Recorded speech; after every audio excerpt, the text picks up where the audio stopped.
Panel on the political pulse, panel of strategists. I have with me Marcel Weeder for the Liberals, Zoe Knowles for the Conservatives and Tom Parkin for the NDP. Good evening to all of you and thank you for joining us Political Pulse this evening. Thank you. Good evening.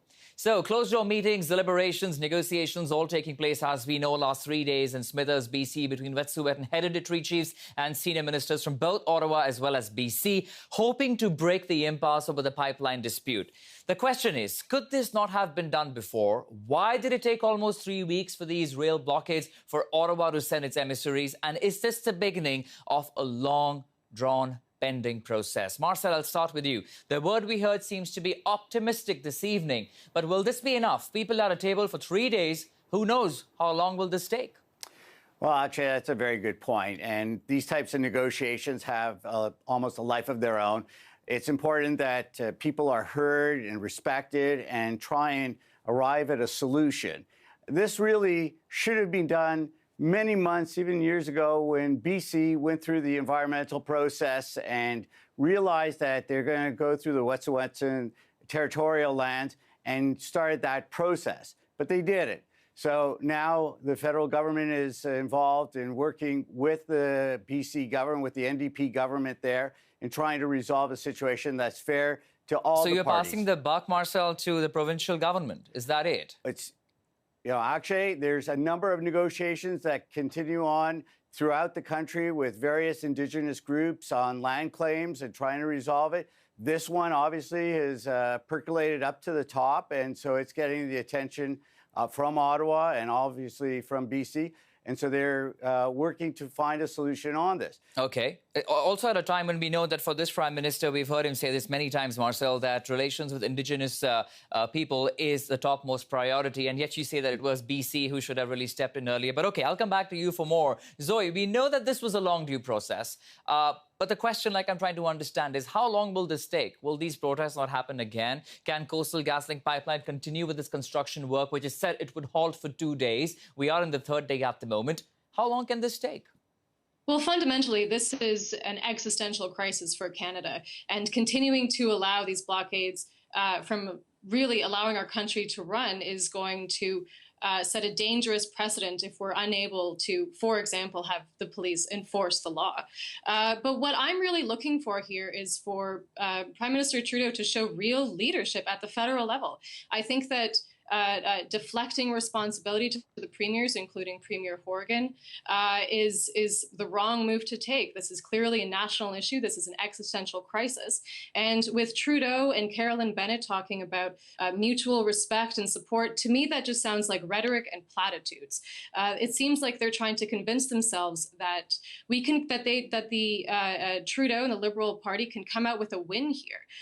The government is doing the Canadian people a real disservice by pretending that it's possible to reconcile the very clear opposition to the pipeline by the hereditary chiefs with the clear support to the Zoe, pipeline. Sorry for interrupting you there, council. but don't you think this was the approach which we could have dealt with this in a better way, perhaps maybe a couple of weeks or months ahead? But what the Conservatives were offering, the likes of Mr. Andrew Scheer, Mr. Peter MacKay, just go in with the RCMP, go in with the police and dismantle these blockades. Do you think that would have given us some sort of reconciliation or resolution, Zoe?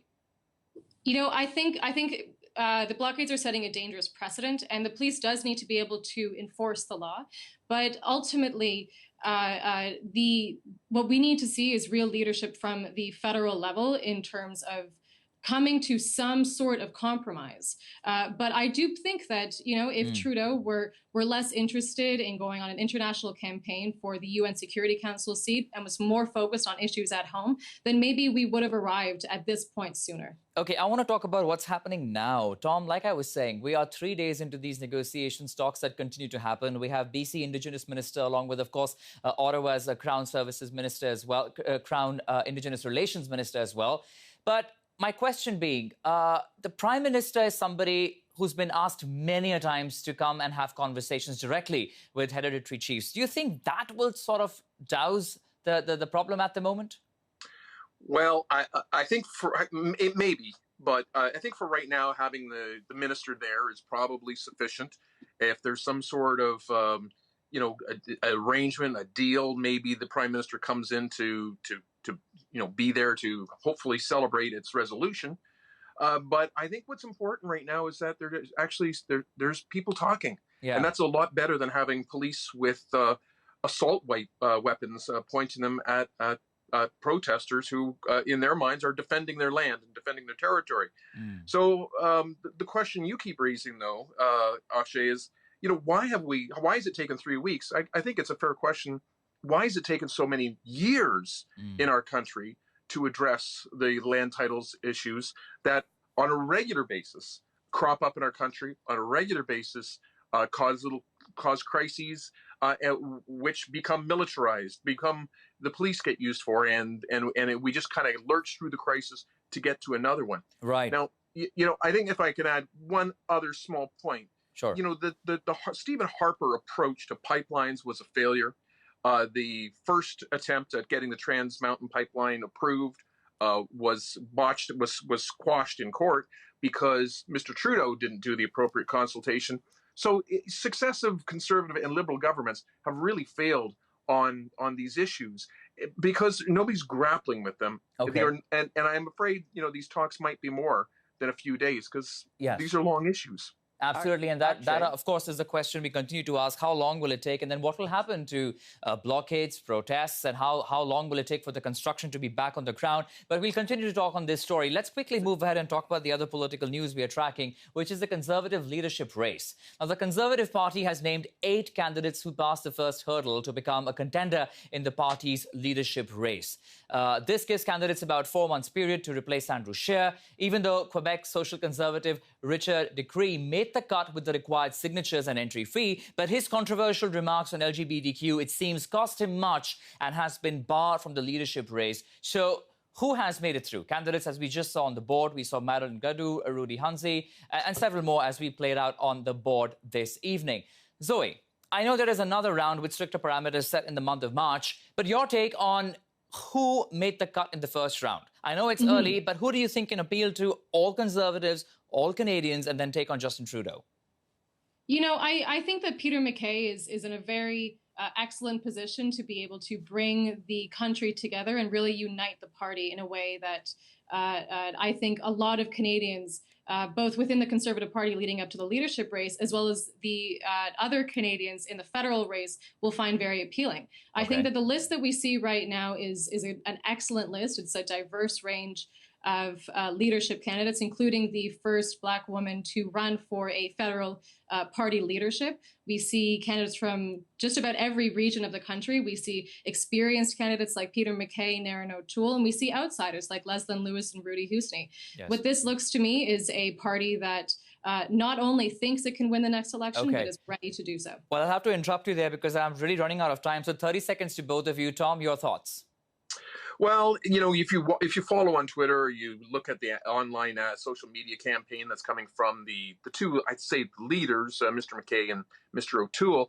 They are very divisive, and they are taking a very, very incendiary approach to a lot of the current issues, particularly around oil, pipelines, a lot of the Indigenous rights issues that we've just been talking about. Right now the Conservatives are playing to their base. Very base, unfortunately. Okay. And when somebody wins, then they have to make that transition to trying to appeal to Canadians. Right. And if they appeal to the base too much in too harsh terms, they set themselves up for failure down the road. So they have got to be careful, more careful. I think. They got to be careful. Okay, Marcel, quickly, 20 seconds to you. Go ahead. Okay. Well, Zoe puts on a really brave face and good spin on this issue. The list of people that we should be looking at are the ones who didn't run for this for the nomination. The list is extensive. It shows that this is a poison chalice that whoever wins is going to have to try and make something out of. Obviously, the candidates, with the exception of O'Toole and MacKay, are B and C list players. Really, Canadians are not being offered any real vision from the Conservative Party. I'll leave it at that. Okay, we leave it at that too. We're running out of time completely. But Marcel Bida, Zoe Knowles, and Tom Parkin, always appreciate your time. Thank you for joining us on the Political Pulse. Thank you. Take care.